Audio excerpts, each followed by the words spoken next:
یا خیر ناظرین ببین چه حالیم،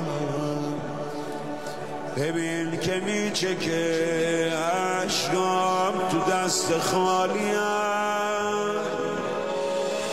بگو که میرسه به تو هنوز صدای من، خدا آغوش رحمتت هنوز واضح برای من.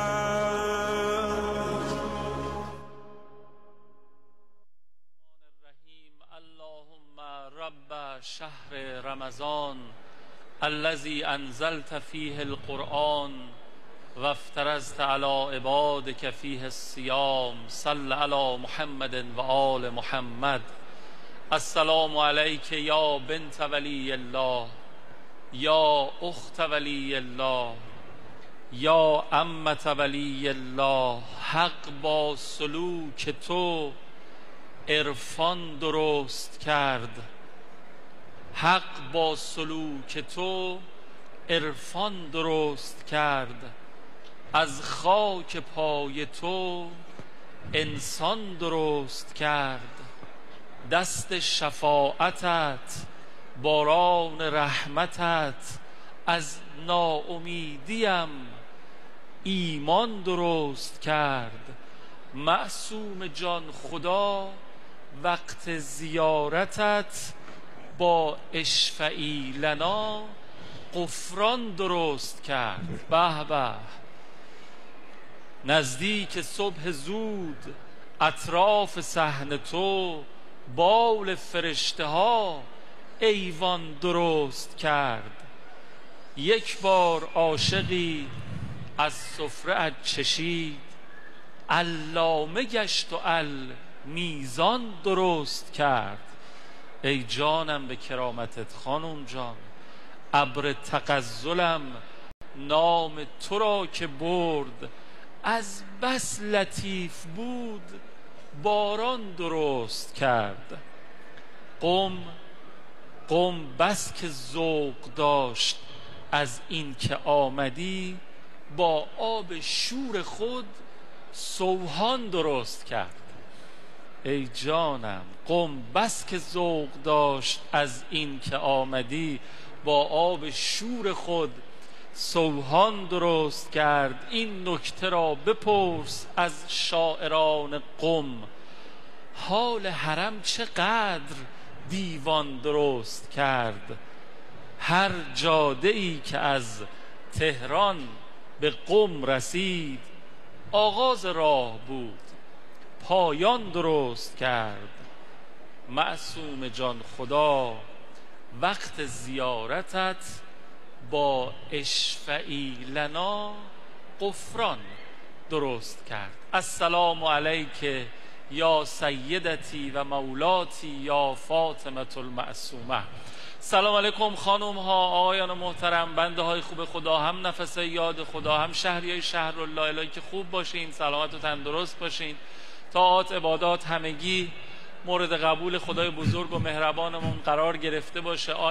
آنچه که در شبهای قدر، در شب 23 که دیشب بود انجام دادید، قرآن به سر گرفتید، دعا خوندید، نماز خوندید، قرآن خواندین، صدقه دادین، گفتگوی علمی کردین، پای منبر نشستین، همش انشاءالله به شایستگی مورد قبول خدای بزرگ و مهربونمون امام زمانمون قرار گرفته باشه.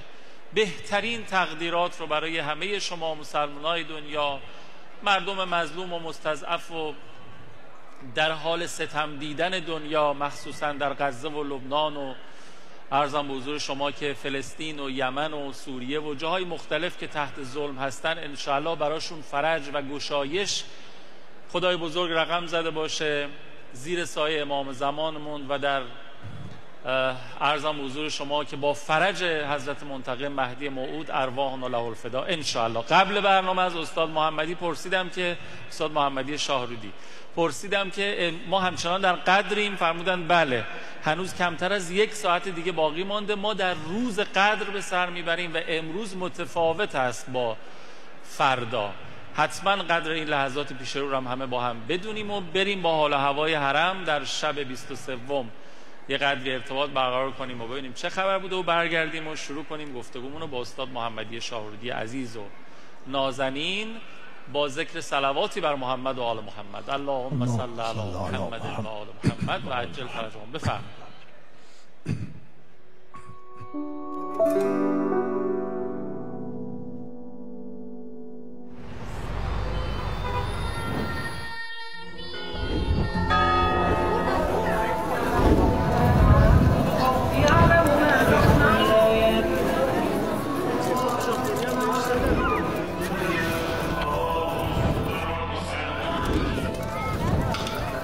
پیامبر اعظم نسبت خانوادگی بفرمایید.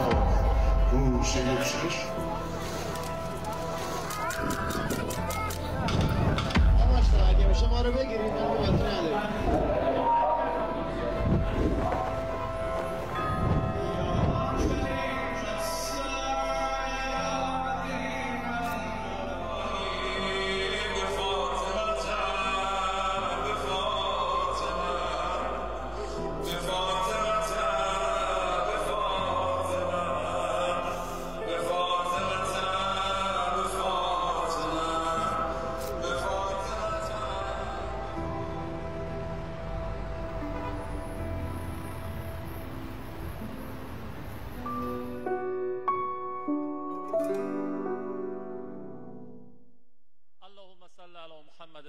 محمد و عجل فرجهم. به حق این گنبد و بارگاه با صفا، این صحن چشم نواز و دل نواز، آرزو میکنم همه عزیزان، همه آرزومندان خیلی زود نصیب و قسمتشون بشه، زیارت با مرام و معرفتی نصیبشون بشه در این آستان مقدس.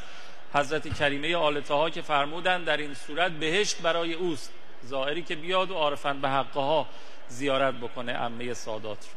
خب عرضم حضور شما برنده روز گذشته ما آقای جواد نویدمهر از اصفهان، بهشون تبریک میگم. به همه اصفهانی‌های عزیزم سلام و آرزوی قبولی طاعات دارم.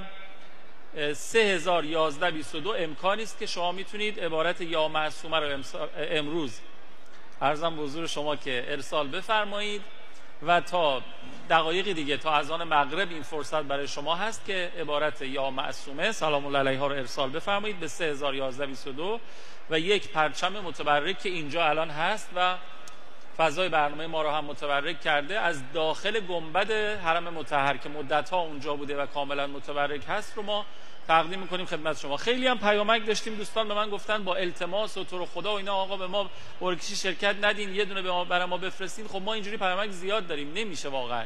باید ببینیم قسمت کی هست و برای کی تقدیر شده. ان شاءالله تو قرعه کشی شما برنده بشید و خدمتتون اهدا بکنیم با افتخار. خب اجازه بدید سلام و خیر مقدم عرض بکنم خدمت استاد محمدی شاهرودی عزیز. سلام علیکم، خوش آمدین، قبول باشه. سلام علیکم و رحمت الله. خیلی ممنون، متشکرم. اعوذ بالله من الشیطان الرجیم. بسم الله الرحمن الرحیم. الحمد لله رب العالمین و صلی الله علی سیدنا محمد و آله الطاهرین. عرض سلام و ارادت دارم محضر دوستان عزیز بیننده و عزیزانی که در خدمتشون هستیم در این جلسه نورانی و آرزوی سلامتی، طول عمر، توفیقات روزافزون، آرزوی قبولی طاعات، عبادات و راز و نیازهایی که داشتن، نماز روزه هاشون. خدا انشالله همه را قبول کنه و انشالله از بقیه ماه مبارک رمضان هم برخوردار باشیم و این دعا رو داشته باشیم: اعوذ بوجهک الکریم ان ینقضی عنی شهر رمضان او یطلع الفجر من لیلة هذه ولک قبلی تبعة او ذنب فعذبنی علیه. خدا من به تو پناه میبرم که این شب، این هم یک شب به صبح برسه و هنوز گناهی بر من باقی مونده باشه که مستحق عذاب باشه. این دعا رو تا دهه آخر یک بار میخوندیم، تو دهه آخر 3 بار خونده میشه، همین مضمون 3 بار تکرار میشه. و یکی از بهترین کارها اینه که انسان دنبال علم باشه همه عمرش. اطلب العلم من المهد الی الله. پیغمبر فرمودن من کان فی طلب العلم کانت الجنة فی طلبه. هر کسی دنبال علم باشه بهشت دنبالشه، بهشتی که همه ما باید دنبالش باشیم، چون مقصد بهشت دیگه. مقصد همه انسان ها، انسان و جن، همه مقصدشون بهشته. اون بهشتی که ما باید دنبالش باشیم دنبال کسانی است که دنبال علم باشن، طالب علم باشن. آخه بهشتی ها دو نوع هستن، یه عده میرن به سمت بهشت، یه عده بهشت میره به سمت اونا. عجب. بهشت رهاشون نمیکنه. عجب. پیامبر هنوز وارد شهر مدینه نشده بودن، فرمودن از جانب یمن بوی بهشت رو استشمام میکنه. گویا اویس قرن اینجا بوده. عجب. یعنی اویس هر جا که میره بهشت همراه خودش میبره. اومده مدینه، بهشت آورده مدینه. حالا کسانی که دنبال علم باشن هر جا برن بهشت دنبالشونه تا به اونها برسه. انشالله که حاصل گفتگوی ما با دوستان عزیز بیننده و عزیزانی که در خدمتشون هستیم یه گامی در جهت علم و معرفت باشه انشالله. ما همین الان هم از یمن بوی بهشت استشمام میکنیم آقا. بله. مایه عزت و آبروی اسلام و مسلمان‌ها هستن. خدا حفظشون بکنه. بله. خیلی ممنونم.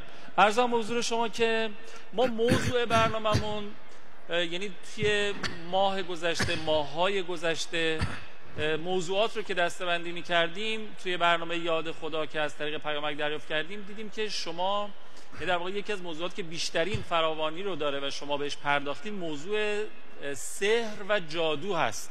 خیلی سوالات زیادی داشتیم. از امروز متولیان برنامه آقای تهیه کننده و دوستان ترجیح دادن که ما چند برنامه‌ای رو درباره این موضوع مهم صحبت بکنیم. من این نکته رو عرض بکنم، سامانه 301122 سامانه‌ای هستش که شما علاوه بر اون فرستادن عبارت یا معصومه و شرکت در قرعه کشی میتونید از این طریق استفاده بکنید و سوالات خودتون رو راجع به سحر و جادو بفرستین که ما حالا امروز قاعدتاً دریافت میکنیم، فردا از محضر استاد خواهیم پرسید. منتها با توجه به آنچه که تا به حال پیامک دریافت کردیم یه سری سوالات ریشه‌ای و اساسی رو انشالله فرصت بشه آماده کردیم که از استاد پیرامون این موضوع بپرسیم تا بعد سوالات شما بیاد و در واقع پرسش داشته باشیم از استاد. منتها قبل از شروع گفتگو پیرامون موضوع سحر و جادو از روز گذشته دو سه تا سوال اومده، من اینا رو سریع بپرسم تا بعد بریم سراغ موضوع اصلیمون. گفتن همش افکار بد میاد تو ذهنم، دیدم به همه چیز و آدما بد شده، نمیخوام اینطوری باشم، انگار کنترل افکارم دست کس دیگه ایه. میشه توضیح بدین چیکار کنم؟ بله، این اسمش وسوسه فکری یا وسوسه نظری است، چون وسوسه دو نوع هست. یا مثلا در عمل وسوسه داره، شستشو و نمیدونم وضو و غسل و چیزی از این قبیل. یه وقت هم در فکر و نظر دچار وسوسه میشه. درست. که در هر دو صورت منشأ شیطان. یعنی هر جا وسوسه هست سرچشمه از شیطانه و شیطانه که این کارو میکنه. برای درمانش چند کارو باید انجام داد.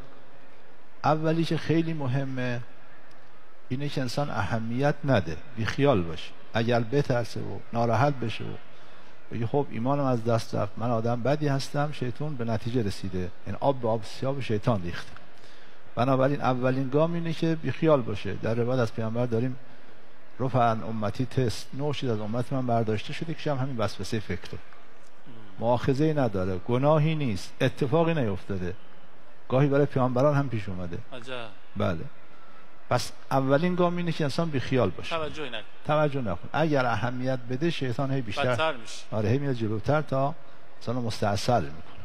وسوسه نظری عملی هم همینطوره، چون منشأ شیطان هست، هرچی که بیشتر میشوره بیشتر وسوسه‌اش زیادتر میشه. گام دوم برای دفع شیاطین بهترین راه ذکره و بهترین ذکر هم ذکر شریف لا حول ولا قوة الا بالله العلی العظیم و ذکر لا اله الا الله است.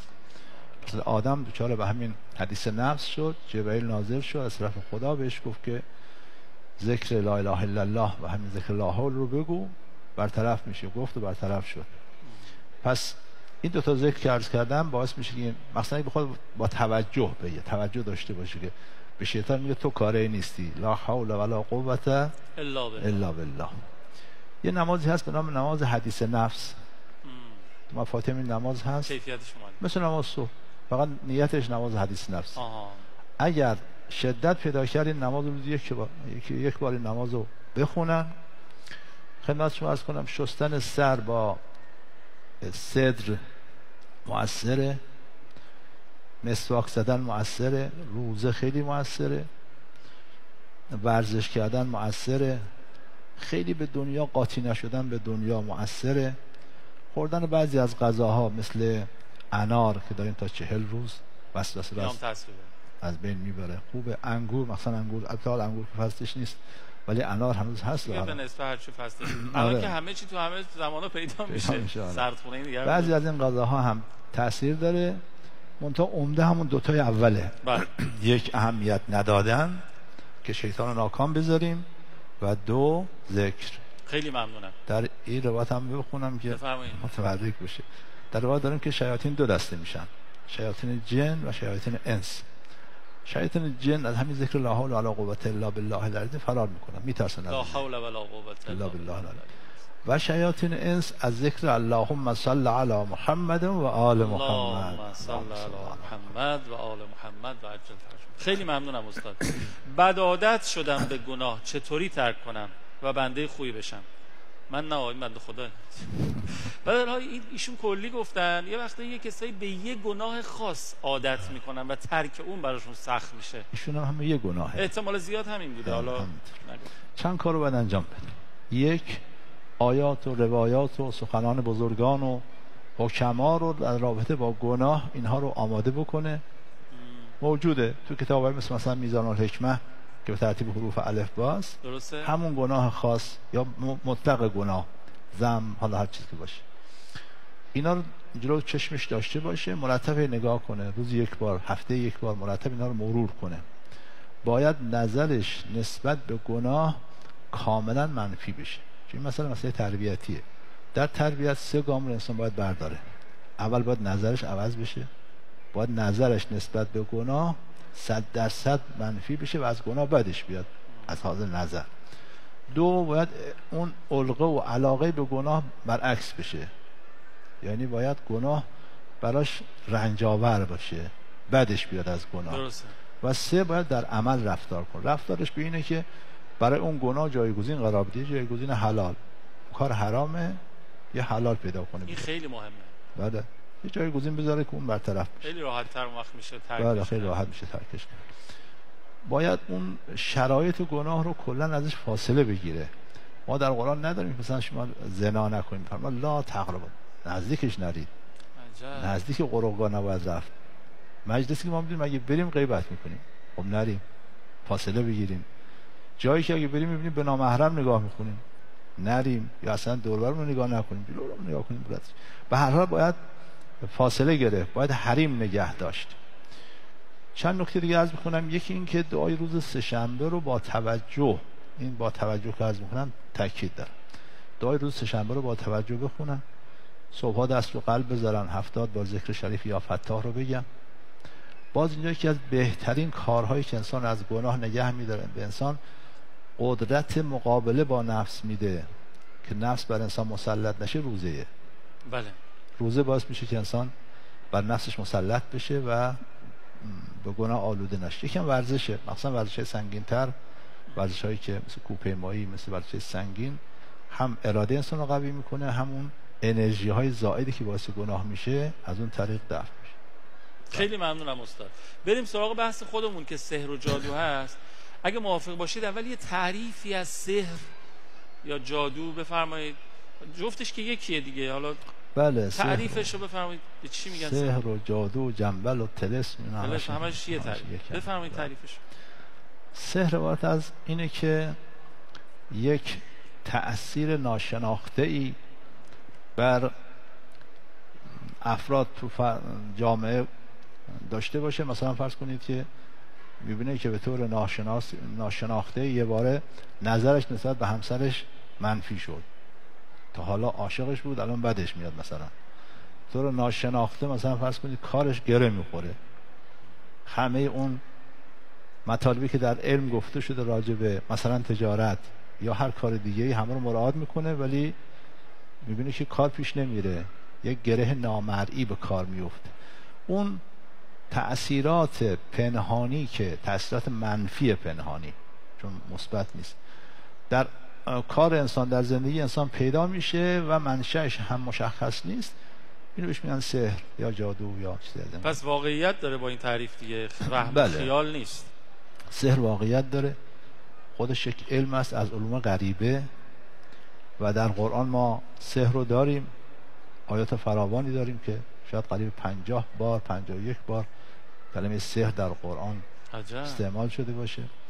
در آیه 102 سوره مبارکه بقره داریم که یعلمون منهم السحر یفرقون بین المرء و زوجه. از هاروت و ماروت سحر رو فرا میگرفتن، زن و شوهر از هم جدا میکردن. یا آیت فراوانی داریم به پیامبران گفتن شما ساحرید. این سحر مشخص بوده. البته سحر از نظر قرآن دو نوع هست. یکی همین سحری که حقیقت داره، واقعیت داره، واقعا اثر داره در خارج. یه سحری که حقیقت خارجی نداره، سحر و اعین الناس.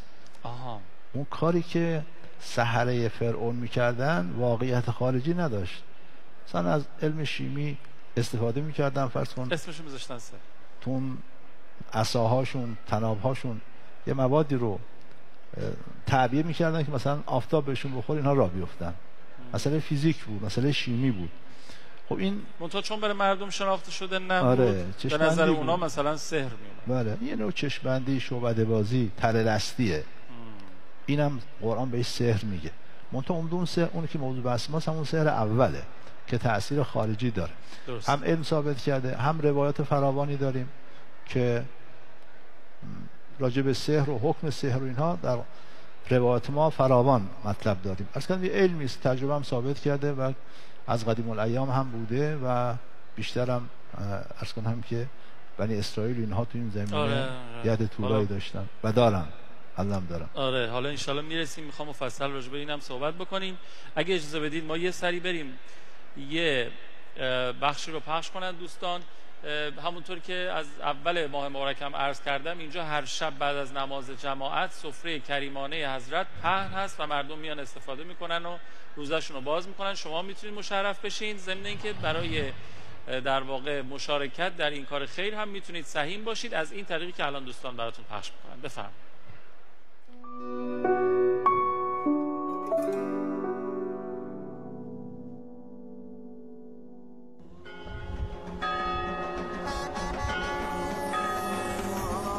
همه از خدایی به سوی خدا برویم.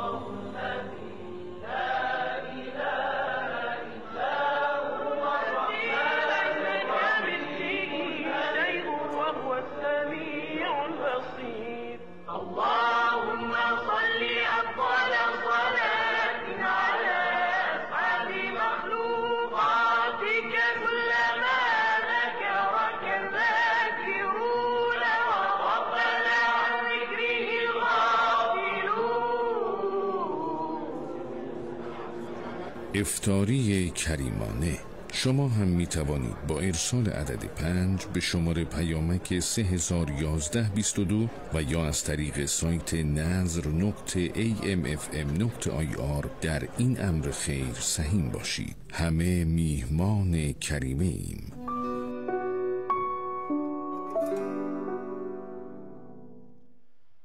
خب اگر نام صاحب این گنبد و بارگاه یعنی یا معصومه رو به 301122 ارسال بفرمایید، به قید قرعه به شما یک پرچم متبرک این آستان مقدس که مدت‌ها داخل گنبد بوده رو تقدیم خواهیم کرد. برنده روز گذشته‌مون هم آقای جواد نویدمهر از اصفهان بودن که اول برنامه هم عرض کردم. درباره افطاری کریمانه ما بالا اگه فرصت نکردین بخش رو ببینید، بچه‌ها در خلال برنامه زیرنویس میکنن که چطوری میتونین شرکت بکنید. درباره موضوع سحر و جادو هم عرض کردم. اگر سوالی دارین که زیاد فکر میکنم سوال داشته باشین، به همین 301122 میتونید ارسال بفرمایید. فردا از استاد خواهم پرسید. حاج آقا، میزان تاثیرگذاری سحر و جادو چقدره؟ واقعا یعنی میتونه اینجور که اشاره فرمودید یعنی زندگی رو از هم بپاشونه سحر و جادو؟ من چند نکته رو عرض کنم. اول این که آنچه که در ذهن افراد، در ذهن مردم هست راجع به سحر، هم کمن هم کیفن درست نیست. از 100 مورد که میگن ما دچار سحر شدیم، شاید 95 موردش سحر نباشه. عجب. یه 5 موردی رو میشه گفت این سحره، ولی بقیه سحر. به لحاظ کیفیت هم مردم برای سحر قائل به علت تامه هستن. خیال میکنن که سحر کل گناه به گردن سحره. تماما علت این مشکل، مثلا حالا علت این تفرقه طلاق یا علت این این گرهی که بر زندگی افتاده 100% سحر. اینجوری نیست. یه درصدی سحر اثر داره. سحرها با هم فرق میکنن. بعضی خیلی شدیده که اون قدرتش چقدر باشه اثرش کم و زیاد میشه. گاهی خیلی کمه، مثلا فرض کن با یه ذکر مختصر از بین میره یا توسل به اهل بیت اون سحر خاصیتش از بین میره. گاهی نه، خیلی شدتش زیاد هست، سحرها سنگین هست و به هر حال حد چه باشه علت تامه نیست. حد چه باشه یه علتی است در کنار علتهای دیگه. یعنی مثلا اون زن و شوهری که اصلا جدا شدن و سحر هم شده باشن، آیا نمیتونستن که دوتایشون کوتاه بیان و یه مقدار صبر کنن، توسل پیدا بکنن، صدقه بدن و کاری از این قبیل که اثر چرا میتونستن اگر مسائل تربیتی رو مراعات میکردن این مثلا 30% 40% که اثر سحر در زندگیشون اومده که باعث تفرقه شدن از بین میرفت. حالا یه سوال پیش میاد، حالا اومدیم و شما گفتین 5% این 95% واقعا سحر. تقریبا بله. خب اگه واقعا اینجوری باشه، زن و شوهرم مشاوره هاشون رفتن، همه کارشون کردن، درست هم زندگی کردن، اما واقعا سحر بوده ماجرا، این عدالت خدا زیر سوال نمیره؟ حالا این مثال جاهای دیگه. بله. خب پس این نکته مهم بود که ما هم به لحاظ کمیت هم به لحاظ کیفیت سحر رو در حد خودش قرار بدیم. آها. بهش زیادی بها ندیم. درست. همون نمره خودش رو بهش بدیم. بله بله. بیشتر از اون بهش نمره و نمرهش کمتر از اون حرفی است که در ذهن افراد هست. درست. اما راجع به این که آیا با عدالت خداوند سازگار هست یا نیست، سحر مثل چاقو میمونه.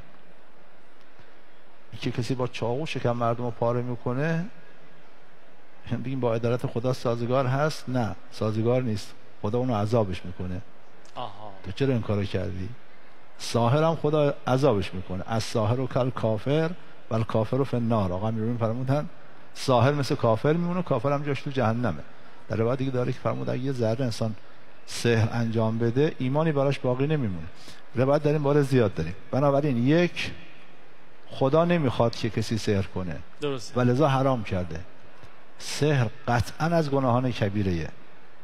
من اینجا باید تأکید کنم متاسفانه بعضی از افراد متشرع، افراد متدین آلوده به سحر شدن، به ساحر مراجعه میکنن. و یه خانمی تلفن کرد به بنده، گفت که مادر شوهرش سحرشون کرده بود.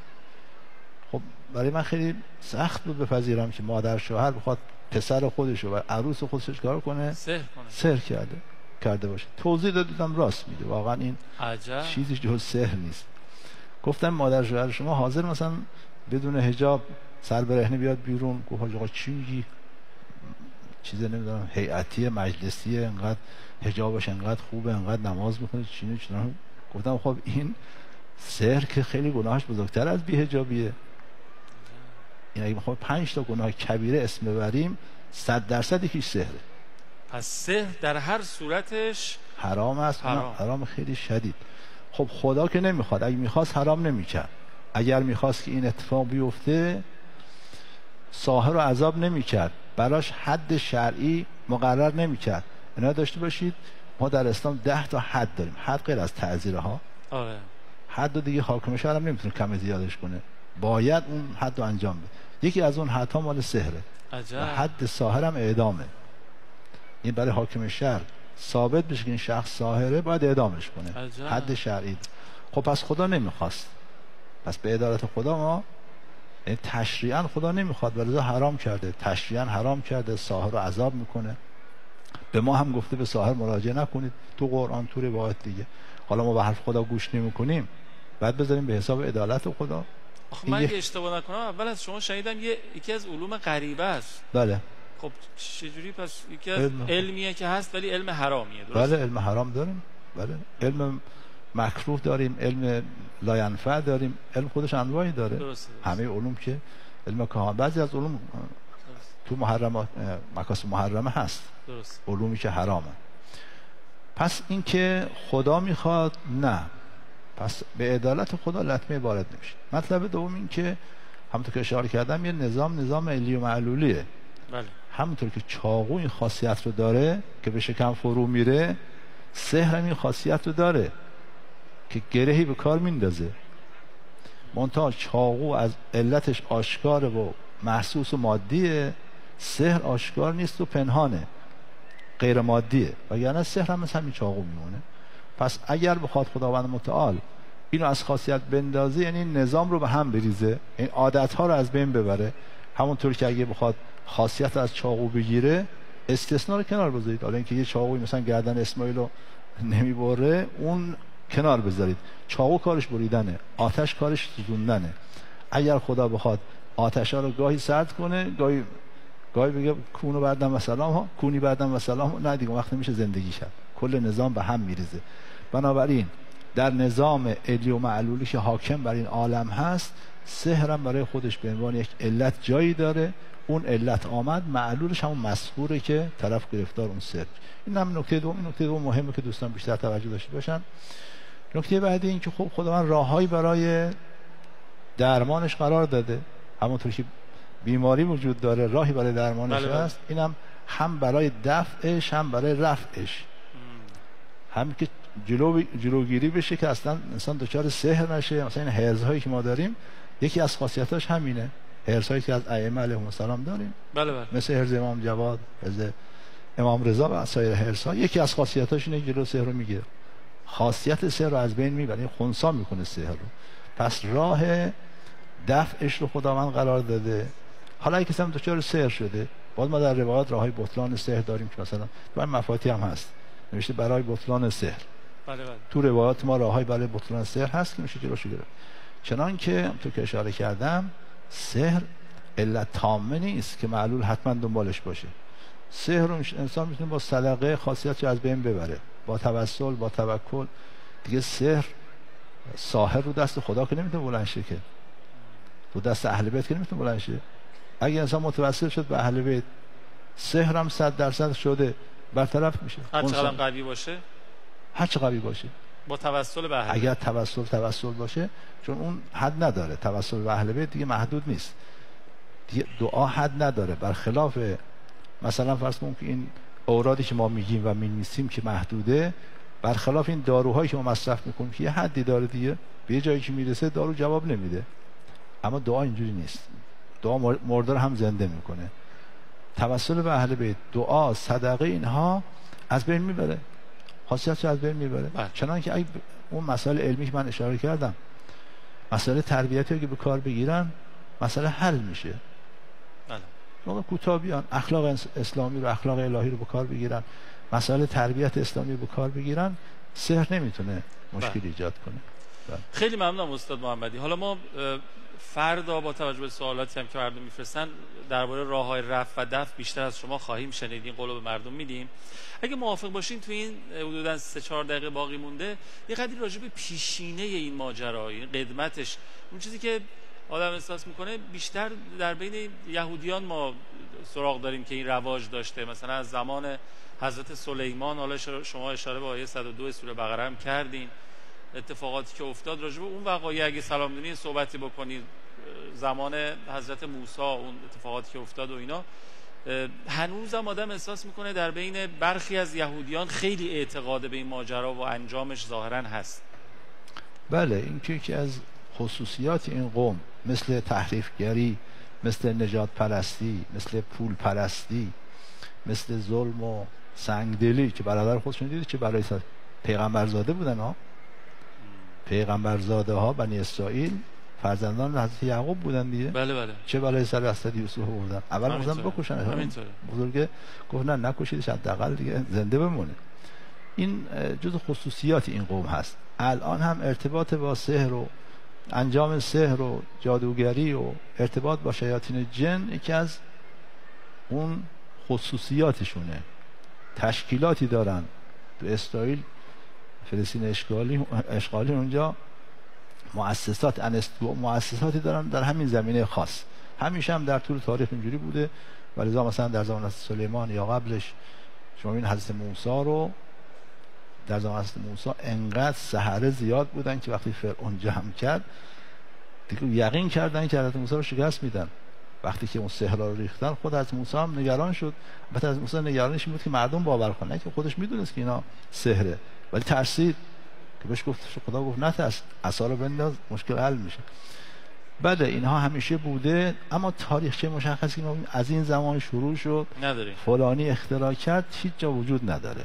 تاریخ مشخصی براش ذکر نشده. تو مقاله های علمی که نوشته شده تو این دایره المعارف ها آموزشش ظاهرا اینجوری که من شنیدم، حالا باز میگم با تجربه آیه 102، انگار که اون زمان بیشتر شیاطین به مردم آموزش میدادن سحر رو، یا اون دو فرشته اومدن بعد برای دفع اون سحر دی سحر رو یاد دادن، بعد اونا سوء استفاده کردن، بعد اینجوری رواج پیدا کرد کم کم.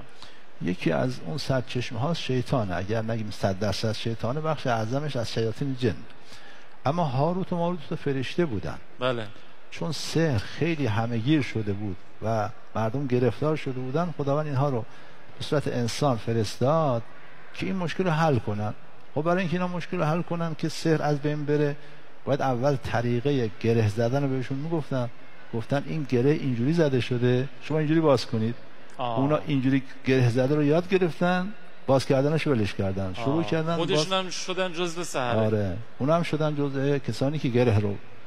ولذا اون دو تا فرشته هر بار که بهشون میگفتن که سحر اینه، اینجوری به وجود میاد، اینجوری برطرف میشه، این امتحان ها، این فتنه هست، گرفتار نشید، کافر نشید. ولی خب آخر نتیجه همین شد.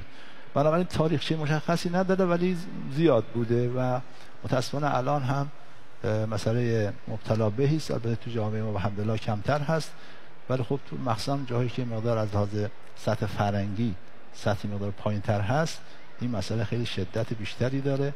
خرافه هم اینجا فراوان هست، دکانداران هم اینجا زیادن، کسانی دکان متاسفانه. بله آره. بله.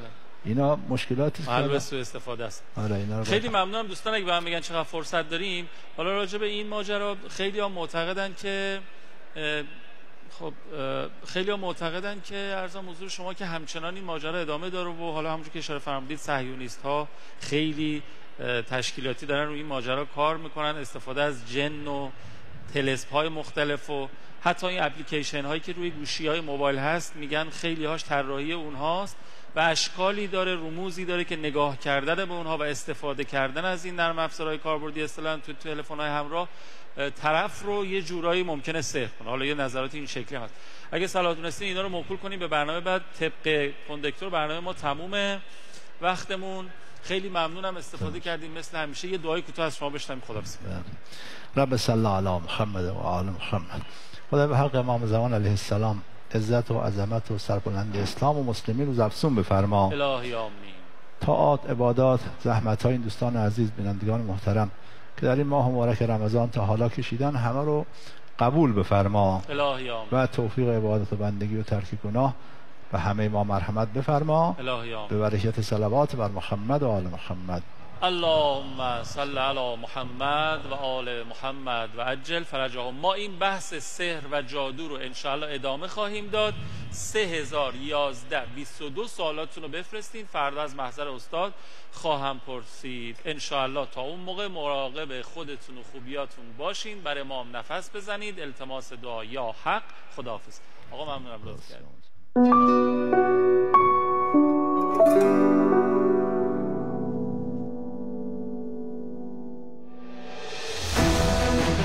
عبدالکریم حائری یزدی در مهرجرد میبد دیده به جهان گشود. در کودکی به اردکان رفت و در مکتبخانه آموزش دید و پس از چندی به یزد رفت و ادبیات عرب را فرا گرفت. او به همراه مادرش در 22 سالگی برای تحصیل علوم دینی راهی عراق شد. در سامرا از محضر میرزا حسن شیرازی میرزای بزرگ کسب فیض نمود. در نجف از دروس آیت الله فشارکی اصفهانی، آخوند ملا کاظم خراسانی، آیت الله سید محمد کاظم طباطبایی یزدی، میرزا محمد تقی شیرازی و شهید آیت الله شیخ فضل الله نوری بهره مند شد.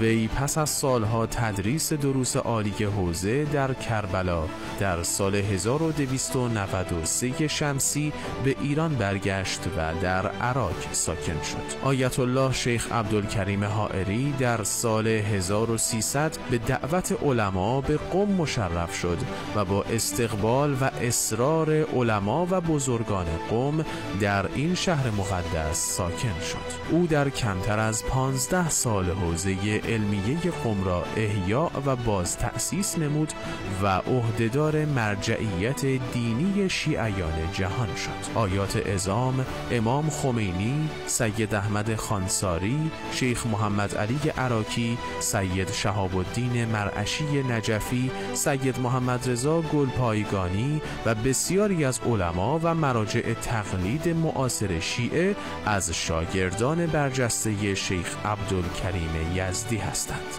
سرانجام آیت الله العظمی شیخ عبدالکریم حائری در بهمن 1315 پس از حدود 15 سال اقامت در شهر مقدس قم دعوت حق را لبیک گفت و در مدرس خود در رواق بالا سر حرم حضرت فاطمه معصومه علیها السلام به خاک سپرده شد.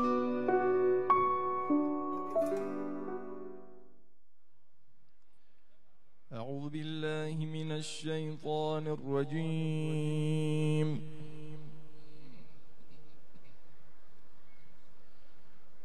بسم الله الرحمن الرحیم.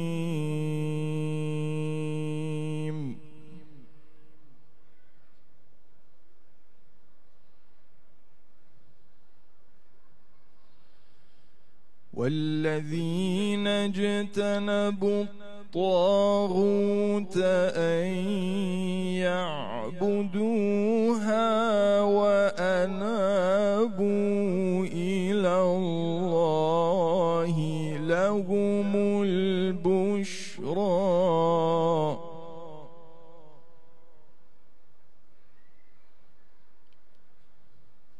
فبشر عباد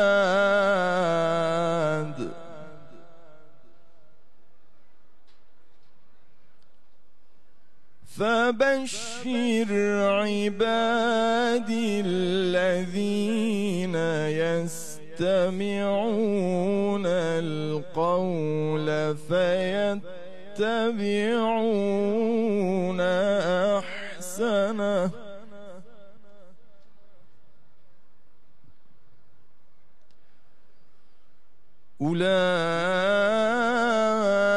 أولئك الذين هداهم الله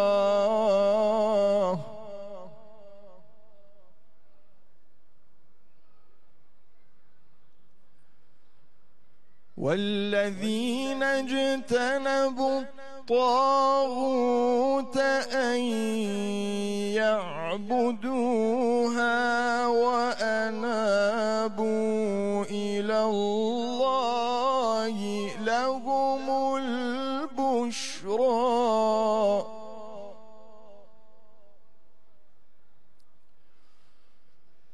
فبشر عبادي الذين يستمعون القول فيتبعون أحسنه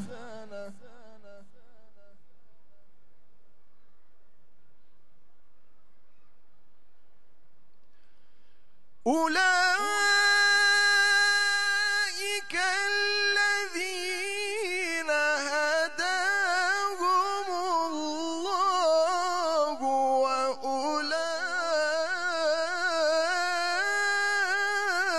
وأولئك هم أولو الألباب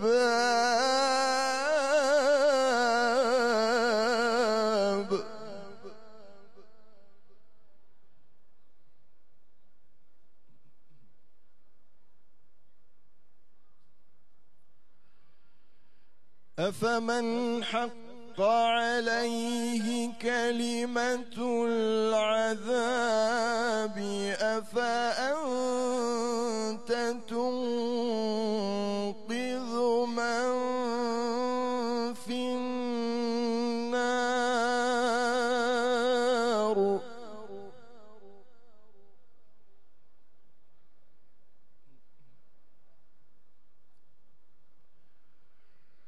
لكن الذين اتقوا ربهم لهم غرف من فوقها غرف مبنية تجري من تحتها الأنهار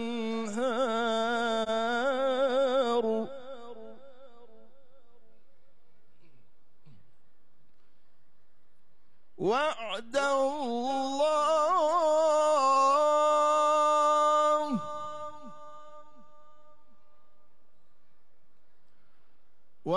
الله لا يخلف الله الميعاد.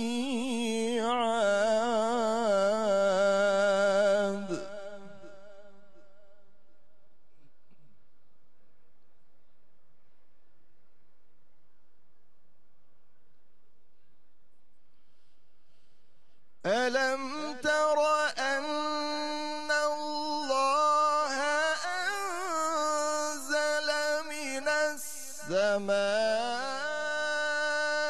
ماء فسلكه ينابيع في الأرض ثم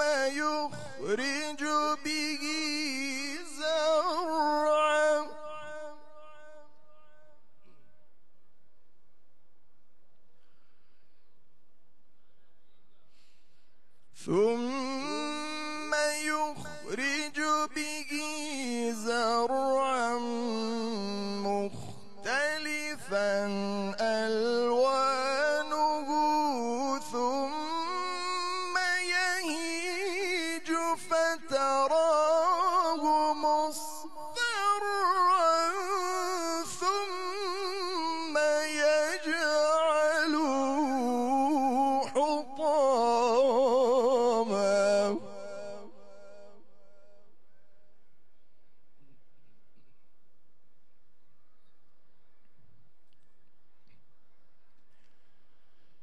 إن في ذلك لذكرى لأولي الألباب.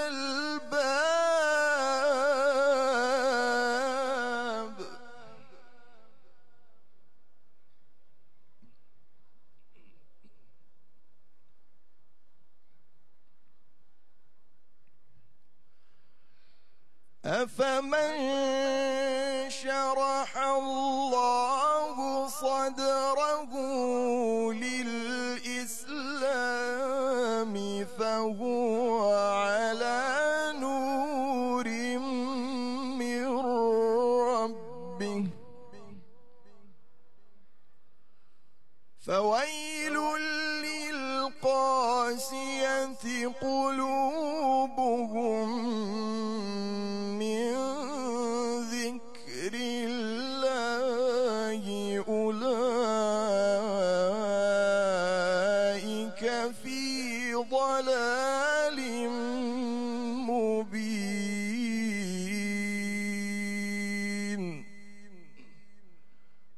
صدق الله العلي